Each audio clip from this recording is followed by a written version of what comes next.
Tamil BDC நண்பர்கள் அனைவருக்கும் வணக்கம். ஸோ இன்றைக்கி நம்ம பார்க்க போகிற விஷயம் என்ன அப்படின்னு கேட்டிங்கன்னா, மீம் காயின்ஸ். ஸோ இந்த 2024, 23 இந்த ரேஞ்சில் என்னென்ன மாதிரியான மாற்றங்கள் நடந்திருக்கு, இதை பேஸ் பண்ணி வர இருக்கக்கூடிய இந்த 2025க்கான மாற்றம் எப்படி இருக்குது அப்படிங்கிறத பார்க்கலாம். ஸோ அதுக்கு முன்னாடி பார்த்திங்கன்னா 2023க்கும் 24க்கும் பார்த்திங்கன்னா அந்த மீம் காயினோட மார்க்கெட் கேபிட்டல் கிட்டத்தட்ட 600% இன்க்ரீஸ் ஆகிருக்கு. அதாவது 20 பில்லியன் அப்படின்னு இருந்த மார்க்கெட் கேபிட்டல் 140 பில்லியன் வரைக்கும் பார்த்திங்கன்னா ரைசிங் ஆகிருக்கு. ஸோ இதில் பார்த்திங்கன்னா மார்க்கெட் கேபிட்டலில் மொதல் 3 இடத்துல இருந்த மீம் காயின்ஸ், அதாவது மொதல் 100 இடத்துக்குள்ளே மார்க்கெட் வால்யூமில் பார்த்திங்கன்னா டோஜி, ஷிபா, பான்க் இந்த 3 காயின்ஸ் இருந்துச்சு. அதே 2024 பார்த்திங்கன்னா கிட்டத்தட்ட பார்த்திங்கன்னா புதுசாக பார்த்திங்கன்னா 6 மீம் காயின்ஸ் பார்த்திங்கன்னா அந்த டாப் 100ங்கிற பிளேஸில் ரீச் பண்ணுச்சு.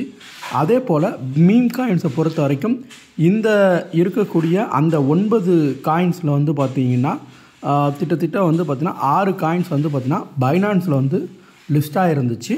அதே சமயம் இப்போ இந்த வருஷம் பார்த்திங்க அப்படின்னா கிட்டத்தட்ட பார்த்திங்கன்னா 2024 மட்டும் 9 மீம் காயின்ஸ், அதாவது டோட்டலாக 15 மீம் காயின்ஸ் பார்த்திங்கன்னா பைனான்ஸில் லிஸ்ட் பண்ணியிருக்கிறாங்க. ஸோ கூடிய சீக்கிரம் பார்த்திங்கன்னா இன்னும் இன்க்ரீஸிங் ஆகும். ஸோ அதே போல் blue chip meme coins. So இந்த 2023 4 காயின்ஸாக ப்ளூ சிப்னு சொல்லலாம். அதே 2024 எடுத்துக்கிட்டோம் அப்படின்னா ஆல்மோஸ்ட் பார்த்திங்கன்னா உங்களுக்கு 18 காயின்ஸ் பார்த்திங்கன்னா உங்களுக்கு ப்ளூ சிப் காயின்ஸாக கிடச்சிருக்கு. ஸோ இப்போ இதில் பார்த்திங்கன்னா இதை தாண்டி பார்த்திங்கன்னா 2025 இன்னும் நிறைய புது காயின்ஸ்லாம் வந்து கொண்டே இருக்குது. ஓகே, ஸோ இது ஒரு பக்கம் இருக்கட்டும்.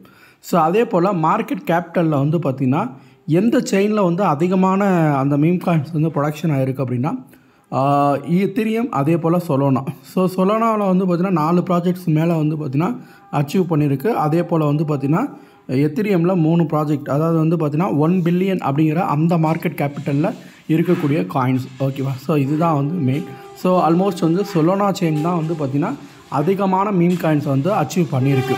ஸோ இதுக்கு அடுத்து தான் பார்த்திங்கன்னா எத்தீரியம், அதே போல் பார்த்திங்கன்னா பேஸ் செயின், இது இல்லாமல் பிஎன்பி செயின், அதுக்கு அடுத்து தான் பார்த்திங்கன்னா டான் செயின். ஸோ பிஎன்பிலலாம் பார்த்திங்கன்னா 5 காயின்ஸ் பார்த்திங்கன்னா 100 மில்லியன்லேருந்து 1 பில்லியனுக்குள்ளே தான் இருக்குது. ஓகேவா? அதே பேஸ் செயினில் ஒரு காயின் 1 பில்லியனை அச்சீவ் பண்ணிடுச்சு. ஸோ இந்த meme coin of the year 2024 பொறுத்த வரைக்கும் சொல்லலாம். ஸோ அதே போல் pump.fun சம்மரியை பொறுத்த வரைக்கும் பார்த்திங்கன்னா இந்த நவம்பர் வரைக்கும் உள்ள டேட்டாஸ் படி பார்த்தோம் அப்படின்னா இந்தியா பார்த்திங்கன்னா 3வது இடத்துல பார்த்திங்கன்னா இந்த டோக்கன்ஸ் ட்ரேட் பண்ண அந்த யூசர்ஸோட கவுண்ட்டில் இருக்குது அப்படிங்கிறது தான் மெயினாக நம்ம தெரிஞ்சுக்க வேண்டிய விஷயம். ஸோ இதை தொடர்ந்து இந்த 2025க்கு நிறைய மீம் காயின்ஸ் மார்க்கெட்டில் வரதான் போகுது. ஸோ இதில் நம்ம என்னென்ன காயின்ஸ் பார்க்க போகணும் அப்படிங்கிற அந்த டீட்டெயில்ஸ் கூடிய சீக்கிரம் ஷேர் பண்ணுவோம். அதே போல் இந்த மீம் காயினோட பொட்டன்ஷியல் இனிமேல் இருக்குமா அப்படிங்கிறதையும் நம்ம வெயிட் பண்ணி தான் பார்க்கணும்.